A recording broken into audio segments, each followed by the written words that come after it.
तो आज हम लोग है ना एमसीक्यू का दूसरा पार्ट पढ़ेंगे, है ना।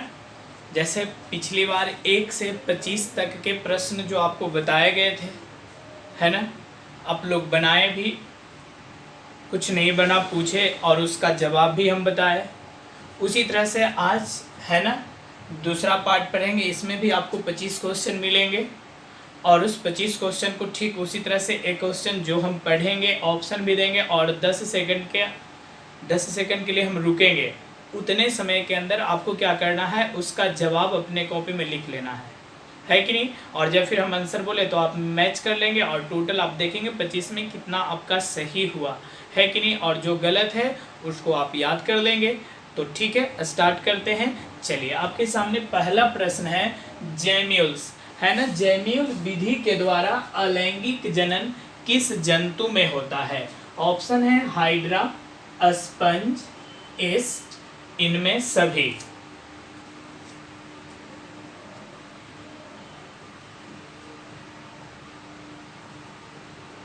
तो आपके सही आंसर होंगे इसमें बी, स्पंज।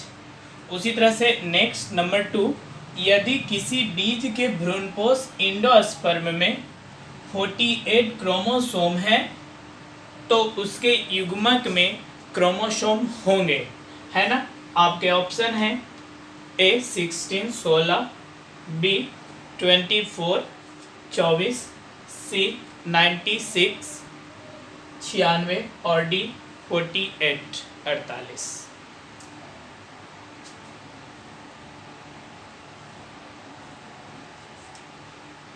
तो इसके सही आंसर होंगे ऑप्शन नंबर ए 16। एंड तीसरा, 256 शुक्राणु स्पर्म के निर्माण के लिए कितनी बार कोशिका विभाजन की आवश्यकता होगी या कितनी बार कोशिका विभाजन होगी? ऑप्शन है 128, 64, 512, 1024।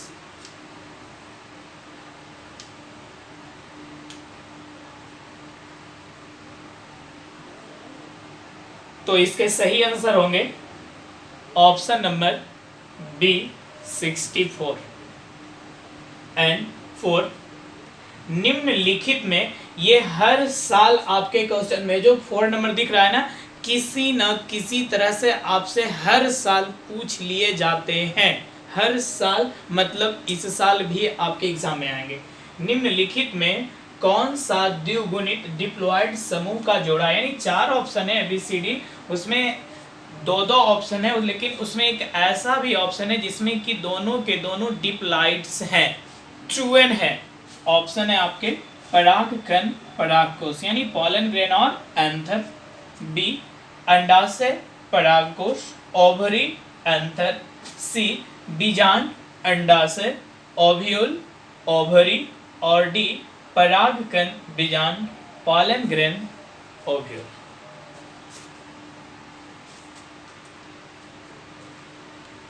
तो इसके सही आंसर आपके ऑप्शन नंबर बी होंगे, है ना। और 3 का भी आपको बी ही बताएं, 3 का बी हो गया और 4 का भी बी, अंडाशय और परागकोश यानी ओवरी और एंथर। नेक्स्ट 5, कीट इंसेक्ट्स। इस तरह के भी प्रश्न बहुत आते हैं। कीट से होने वाले परागण की क्रिया क्या कहलाती है? कीट से होने वाले परागण की क्रिया क्या कहलाती है? ऑर्निथोफिली, बी एनेमोफिली, सी एंटोमोफिली और डी हाइड्रोफिली।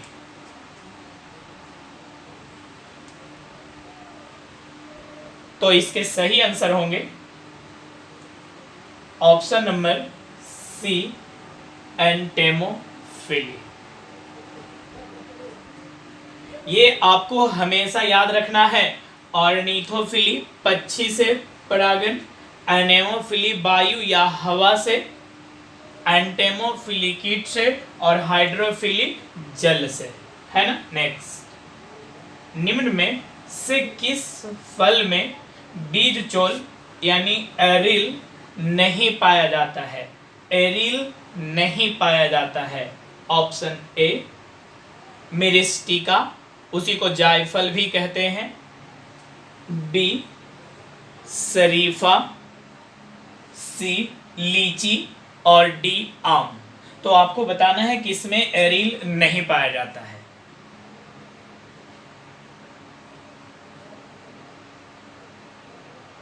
तो इसका सही आंसर होगा ऑप्शन नंबर डी आम। अब प्रश्न संख्या 7 है ना। क्वेश्चन है, गर्भधारणी प्लांटेशन क्रिया के फलस्वरूप मादा के मूत्र यूरिन में किस हार्मोन्स की उपस्थिति पाई जाती है? ऑप्शन है आपके HGH human growth hormones, oxytocin, HCG human chorionic gonadotropic, DLH and FSH luteinizing hormones and follicle stimulating hormones.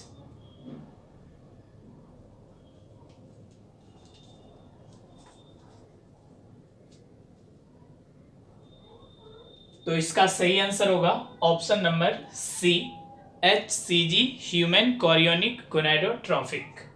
Question number 8, acrosome एक भाग है। एक्रोसोम किसका एक भाग है? ए नर के वृषण का, बी शुक्राणु के सिर का, सी मादा के अंडाशय का और डी शुक्राणु के पूंछ का।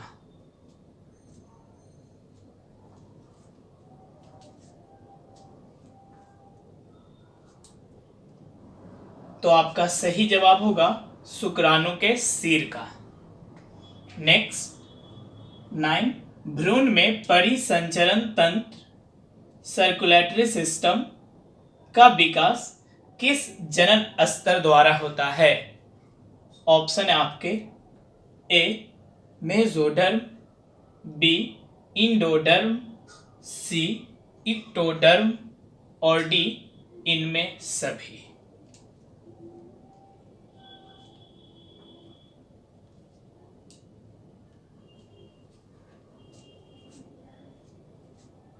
तो आपके सही आंसर होंगे option number A mesoderm. Next, जब एक्स लिंग गुणसूत्र वाला अंडाणु नर के किसी भी शुक्राणु से मिलता है तो संतान क्या होंगे? ए लड़का, बी लड़की, कभी लड़का और कभी लड़की, डी माता के पोषण पर निर्भर करेगा कि संतान लड़का होगा या लड़की होगी। बनाइए इसको। तो इसका सही आंसर होगा ऑप्शन नंबर बी लड़की। नेक्स्ट, निम्न में जनसंख्या नियंत्रण बर्थ कंट्रोल जनसंख्या नियंत्रण की एक विधि नहीं है, जनसंख्या रोकने की एक विधि नहीं है। ए जिप्ट, बी गिफ्ट, सी IUD और डी ए एवं बी दोनों। सही आंसर क्या है आप बताइए।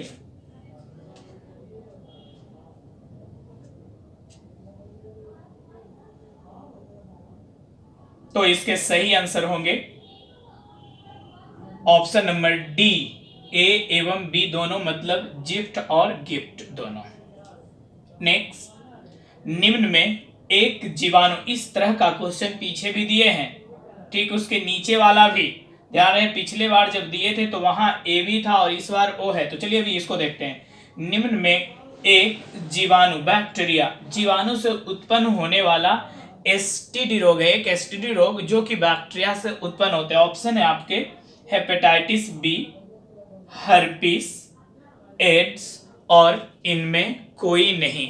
अब आप क्या करें, सही आंसर हमें बताइए, यानी आप अपने कॉपी में लिखिए और जब हम आंसर बोले तो आप मिला लेंगे कि आपका सही आंसर जो बना है वो है या गलत है।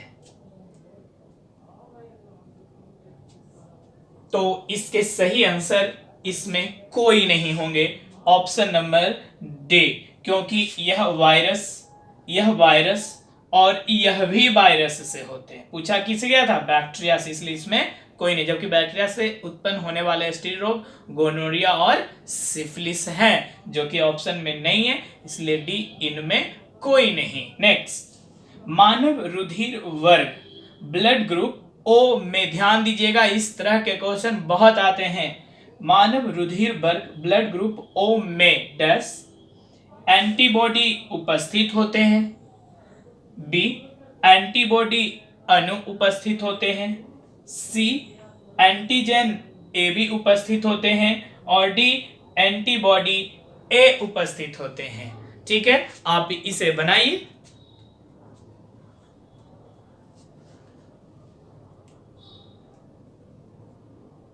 तो आपके सही आंसर होंगे ऑप्शन नंबर ए, एंटीबॉडी उपस्थित होते हैं। तो इस तरह से आप बना रहे हैं, है कि नहीं? पूरी बनाते जाइए। अब नेक्स्ट क्वेश्चन, चलिए 14 है, मेंडल के प्रथम नियम का अपवाद नियम कहा जाता है ना? मेंडल के प्रथम नियम के अपवाद नियम से किसे जानते हैं?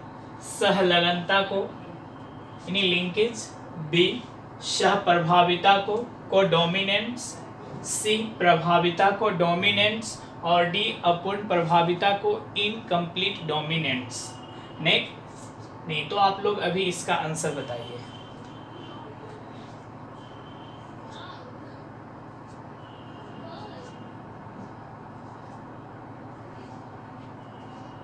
तो इसके सही आंसर होंगे ऑप्शन नंबर डी, अपूर्ण प्रभाविता को। क्वेश्चन नंबर 15, 23वीं जोड़ी क्रोमोसोम में ट्राइसोमी की घटना का परिणाम होता है। Option A Down syndrome, B Turner syndrome, C Edward syndrome, और डी क्लाइनेफेल्टर सिंड्रोम। क्या ऑप्शन है? Down syndrome, Turner syndrome, Edward syndrome, Klinefelter syndrome. तो इसका सही आंसर होगा option number D, Klinefelter syndrome. Next, gene विनिमय, बहुत ही महत्वपूर्ण प्रश्न। जीन विनिमय क्रॉसिंग ओवर किस अवस्था में देखी जाती है? आपके ऑप्शन है जाइगोटिन, लेप्टोटिन, पैकिटिन, डिप्लोटिन।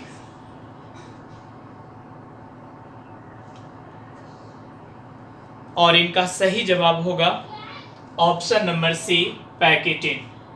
17 आइए, मेंडल के द्विज संकर संकरण, यह भी बहुत बार आपके एग्जाम में आए हैं। मेंडल के द्विज संकर संकरण डाइहाइब्रिड क्रॉस नियम का लक्षण प्ररूपी फेनोटाइप परिणाम क्या होगा? द्विज संकर संकरण का फेनोटाइप लक्षण प्ररूपी परिणाम क्या होगा? 9333, बी 9433, सी 9331, और डी 31। सही आंसर क्या होंगे इसके? तो इसका सही आंसर होगा ऑप्शन नंबर सी, 9331।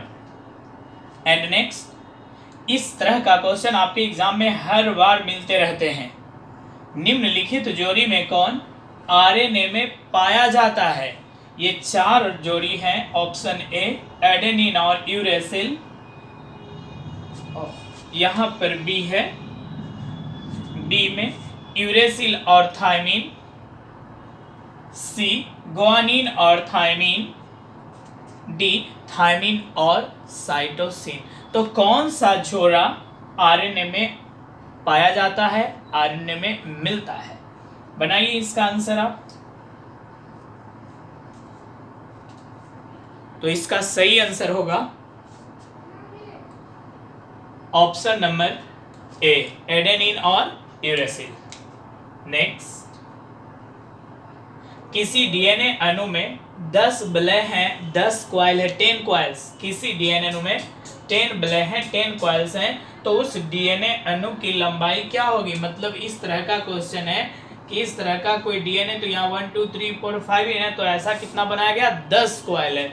तो बोल रहा है कि वैसे डीएनए अणु की लंबाई कितनी होगी, 34 एंगस्ट्रॉन, बी 340 एंगस्ट्रॉन, सी 3400 एंगस्ट्रॉन और डी 3.4 एंगस्ट्रॉन।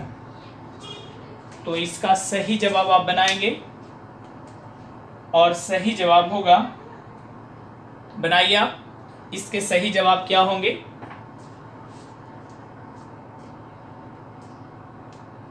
तो सही जवाब है ऑप्शन नंबर बी 340 एंगस्ट्रॉन, है ना। इसी तरह से नेक्स्ट क्वेश्चन देखते हैं। तो अब 20 नंबर क्वेश्चन देखना है। बी डीएनए के एक पूर्ण घुमाव में एक कॉइल में कितने बेस पेयर होते हैं। ऑप्शन है आपके ए 10, बी 20, सी 34 और डी 12। इसका आप आंसर बताइए।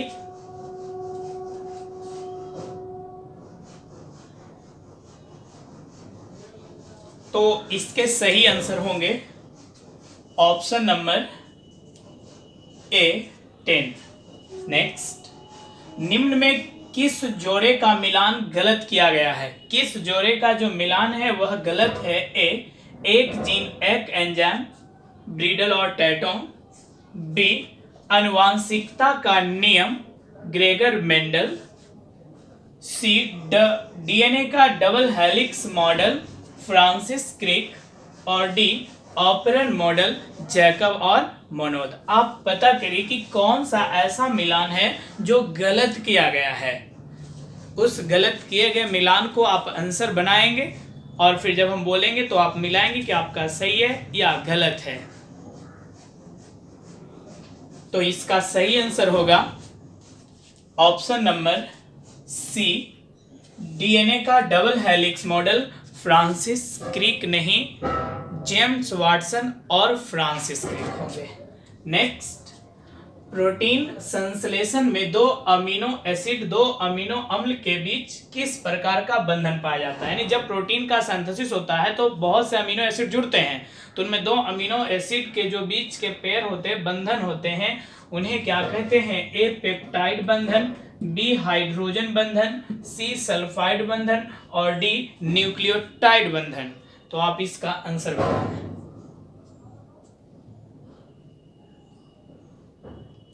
तो इसका सही आंसर होगा ऑप्शन नंबर ए पेप्टाइड बंधन। नेक्स्ट, निम्न एक प्रारंभ कोडन, निम्न में यहां छुटा हुआ है, निम्न में एक प्रारंभ स्टार्ट कोडन है, उसे पहचानिए कि कौन है जो स्टार्ट कोडन है। GUG, GAU, AGU, AUG। तो आप इसमें से पहचानिए कि कौन एक प्रकार का स्टार्ट कोडन है, प्रारंभ कूट है। तो आपके सही जवाब है option number D AUG। Next, एक पुरुष कारक समूह AB है और उसकी स्त्री कारक समूह A है। पुरुष कारक समूह AB है और उसकी स्त्री कारक समूह A है, तो उनके बच्चों में संभावित ब्लड ग्रुप होंगे। उनके बच्चों में संभावित ब्लड ग्रुप क्या होंगे। ऑप्शन ए AB एवं A, B A एवं B, C AB एवं O, D AB एवं AB। तो ये बनाने वाला है, तो आप क्या कर सकते हैं, इसमें वीडियो को रोक लेंगे और आप बना लेंगे, फिर आप आंसर मिलाएंगे कि क्या आंसर आता है ना। तो चलिए बनाइए इसका आंसर।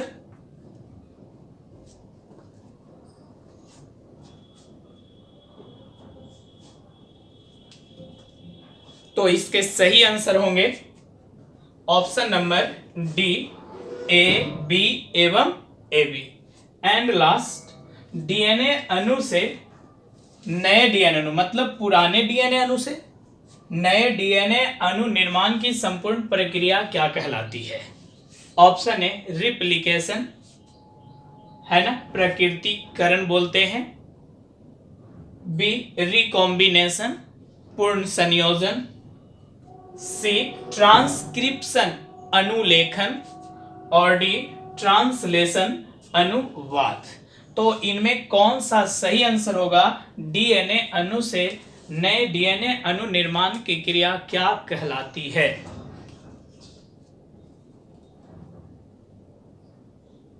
तो आपके सही आंसर होंगे ऑप्शन नंबर ए रिप्लिकेशन, है कि नहीं?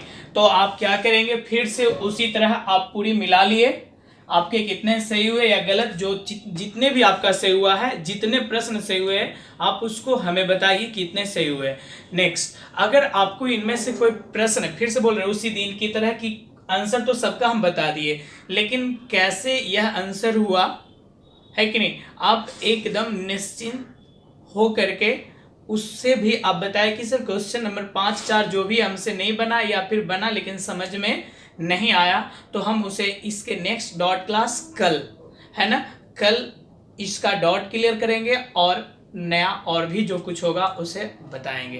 तो आप अभी क्या करें, इसको अच्छी तरह से मिला लें, मिलाने के बाद हमें बताएं कितना आपका सही हुआ है, और जो गलत हुआ है तो उसमें आपको समझने में दिक्कत है तो आप हमें उस क्वेश्चन का नंबर भी बताएं, जिससे कि हम अगले दिन इसको क्लियर करवा सकें।